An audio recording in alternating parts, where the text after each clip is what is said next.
when we see a lot of the information that's going on in the world, whether it's the Middle East, um, the amount of graphic images that we see on such a constant basis, I feel like it desensitizes us. We believe we can't survive without our phones now. You know what I mean? When you go on a date with a person for the first time, he said you shouldn't even be on your phone for the first 30 minutes before you see them because your dopamine will diminish your ability to connect and have feelings of joy when you go on a date. And I said,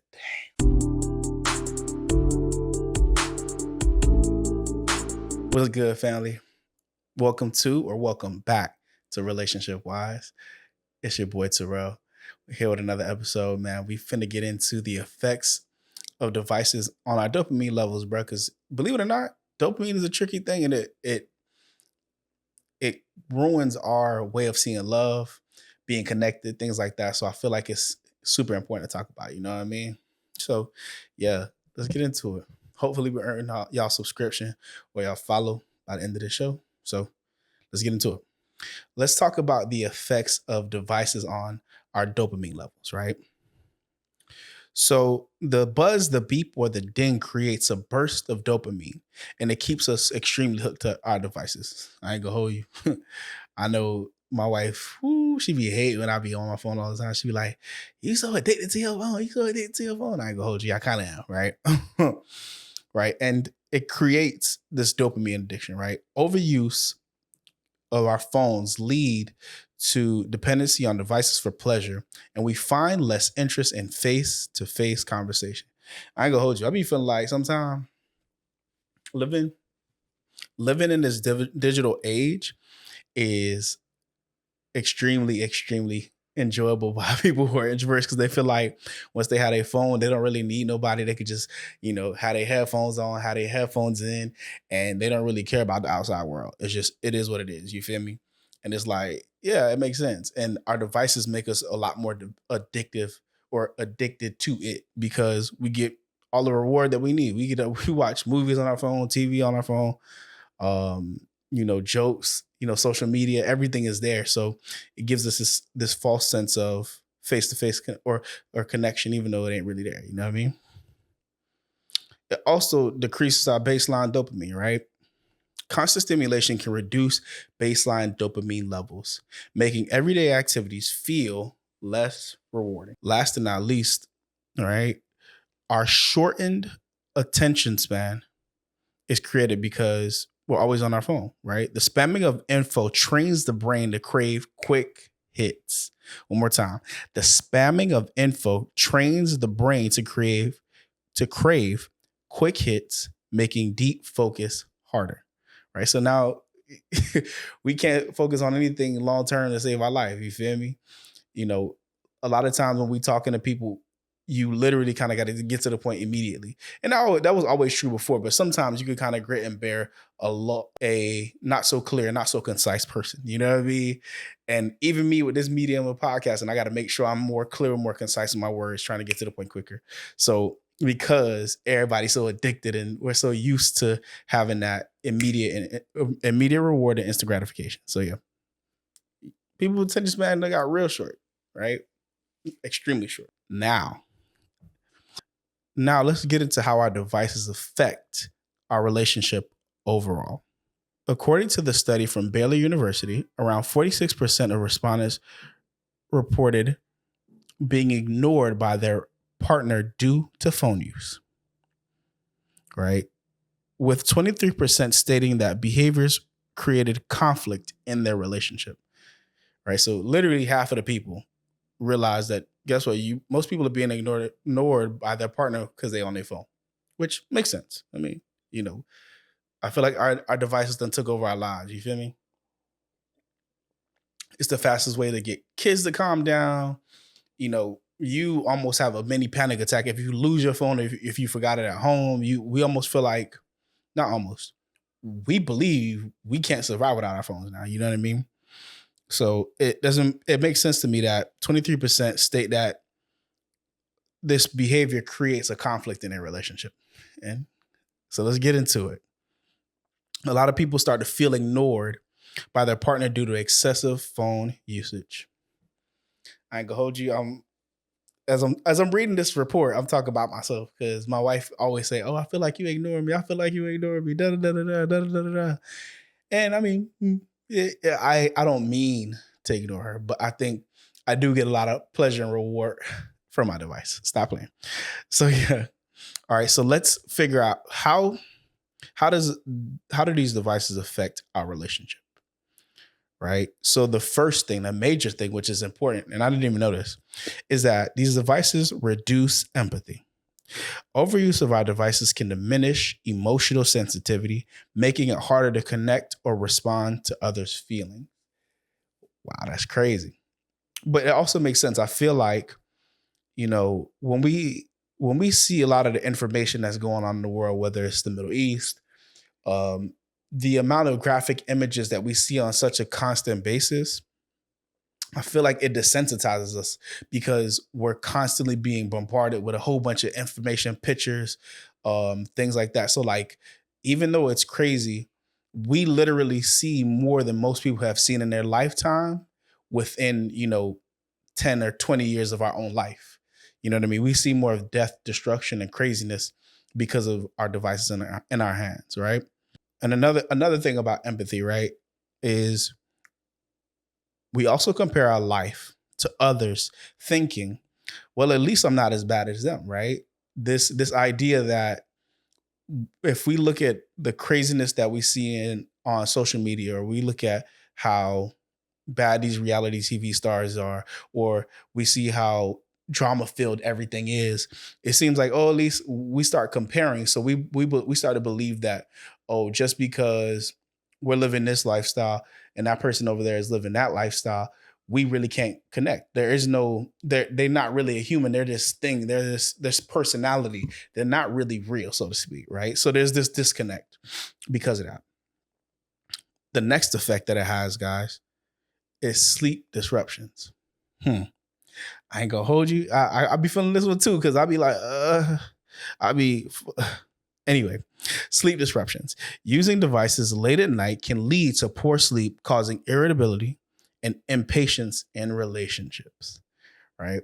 I heard that. I think the blue light kind of even disturbs you from getting REM sleep if you don't get off your phone maybe 20 to 30 minutes before you go to bed. So keep that in mind. You know what I mean? And you don't want to be irritable in a relationship, right? You want to make sure that you create a space for patience in your relationship. People should have a time where they literally put their phone down. You know what I mean? Put your phone down, talk to your woman, talk to your man, talk to your partner, spend time with them outside of having this phone in your hand. You know what I mean? Right? The next effect that it has is over reliance on virtual communication. Man, look, I get more messages on Instagram, TikTok, Facebook. What else? I don't use no Snapchat and all that, but those all those socials, I always get information and messages on them daily. Almost minute to minute sometimes, right? So, texting and online chats may replace deeper face-to-face interactions, leading to misunderstandings, right? So let me pause there because I feel like that's really important. We already know whenever you texting somebody, people can't hear your intention nor your tone, right?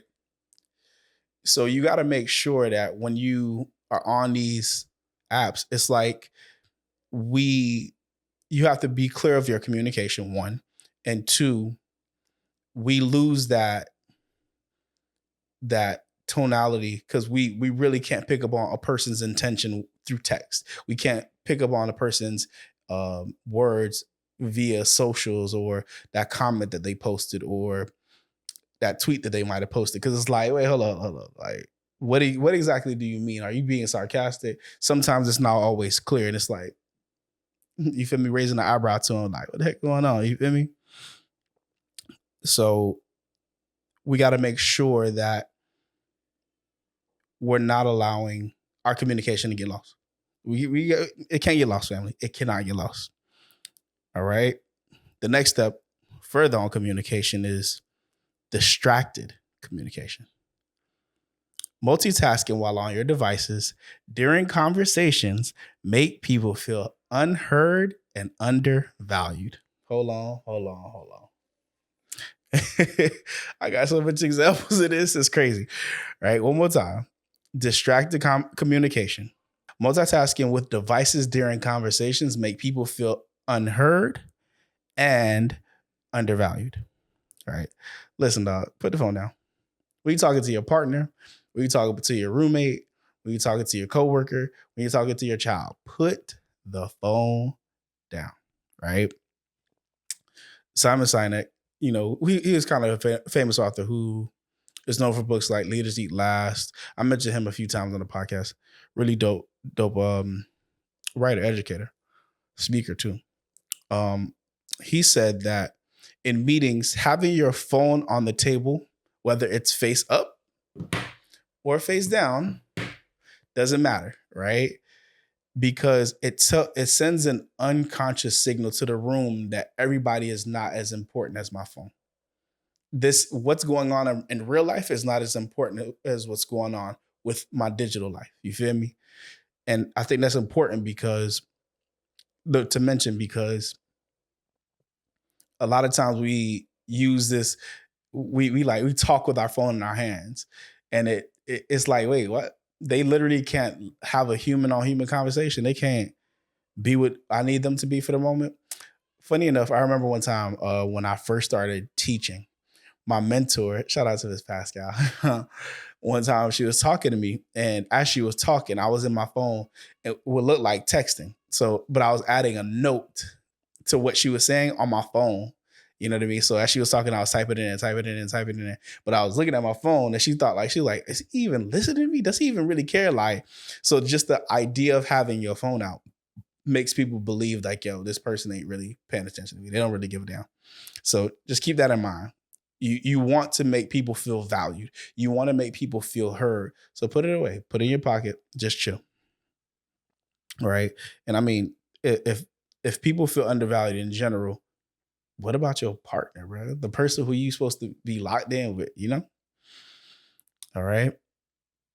So the last point is overstimulated brains, right? Constant dopamine hits can lead to burnout or difficulty finding joy in shared experiences with each other. I was watching a podcast probably like a couple months ago now with Dr. King. He's a neuroscientist, an Indian guy. But he was talking about when you go on a date with a person for the first time, he said you shouldn't even be on your phone for the first 30 minutes before you see them, because your dopamine will diminish your ability to connect and have feelings of joy when you go on a date. And I said, dang, that's crazy. So imagine you trying to meet somebody for the first time in person. You literally being on your phone makes you less excited to meet them, makes you less ready to receive them, because all of the initial butterflies and feelings is being distracted by a device. You know what I mean? So you're literally overusing this chemical in your brain that's produced because our brains and our body hasn't evolved. You feel me? It hasn't evolved for technology. Let me say it that way. You feel me? So the amount of dopamine that we have in our brains now is literally an unnatural and a hell of a deadly amount, right? Metaphorically, not literally, but so just keep that in mind, because we want to enjoy life. You want to feel like you're moving towards a specific goal. So sometimes you literally just got to put the phone down and find rewards in real life as opposed to digital life. Some honorable mentions, y'all. Comparison and jealousy. You know what I mean? Social media, our devices give us this sense of, oh, if I don't got the latest and greatest, I might not be doing the best in life. If I'm on socials and I'm comparing myself to somebody on Instagram, it feels like, dang, why do they look like they have their life together and I don't? As opposed to living in real life and being the version of yourself that you need to be. You know what I mean? So just listen. All of this affects our dopamine levels, our oxytocin levels, our serotonin levels, right? So you want to make sure that you're being consistent with all the things you want in real life, not just on your social media goals or talking to your friends all the time via text. Like literally pick up the phone and call them. You feel me? Go meet with them. Be in person with them. Talk to them. You know what I mean? And put that phone away. Right. Another honorable mention is loss of presence, which is I think clearly a given. Living through devices rather than experience real life moments can create disconnection and dissatisfaction in relationships, right? Because remember, we social beings. Instagram, TikTok, Facebook, LinkedIn, X instead of Twitter, Snapchat, all of that is artificial ways of connecting, right? I get that they fun. I get that they're engaging. I get that sometimes you want to use them to even build a platform like myself. You feel me? That's cool. But creating a real community, if you can, is even better because that in person, when you feel somebody's energy, it's 10 times better. It's 10 times better. Right. So a couple solutions before we clock out, y'all. Are set device boundaries, right? So you don't want to have devices during meals if you're with your partner, right? If you are talking to friends, learn to put your phone down and put it away when you're actually having serious conversations. You know what I mean? Spending time with, your elders, put it away, just sit and talk with them, build with them, create real community, right? Another thing we could do is prioritize in-person communication and quality time. You know what I mean? It's always better to spend real in-person time with somebody than trying to FaceTime them per se. Yeah, I get it that some people are, long distance relationships, cool, but it's better to actually sit and spend real quality time and be in somebody's space for a period of time because you get to enjoy them. You feel me? You get to feel their energy.